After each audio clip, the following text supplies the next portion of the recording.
Aktar minn 134 koppja posponew iż-żwieġ tagħhom minħabba l-pandemija COVID-19. Dawn jistgħu jerġgħu jirreġistraw id-data l-ġdida ma' Identity Malta mingħajr ħlas. Din normalment tiswa lill-koppji bejn il-25 euro u l-100 euro. Dan ikkonfermah ma' News is-Segretarju Parlamentari responsabbli minn Identity Malta, Muscat.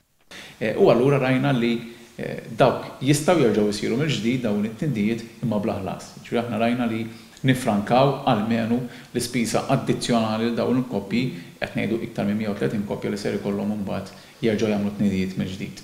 Hawnhekk spjega li l-bqija tal-proċess, inkluż iż-żmien li fih il-koppja hija obbligata li tirreġistra d-data se jibqa' l-istess. L-att ta' żwieġ Malti jitlob illi minn 3 xhur qabel sa 6 ġimgħat qabel id-data ta' żwieġ tiegħek trid tagħmel it-tnidijiet jiġu ppubblikati lista f'Identity Malta stess fejn ħabbar li dik il-koppja partikolari ser tiżżewweġ fit-tali ġurnata.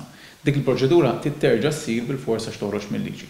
Is-Segretarju Parlamentari Muscat spjega wkoll kif bħalissa koppji jew persuni b'wilt ġdid qed jinqdew bis-servizz tal-posta biex japplikaw għaċ-ċertifikat ta' twelid.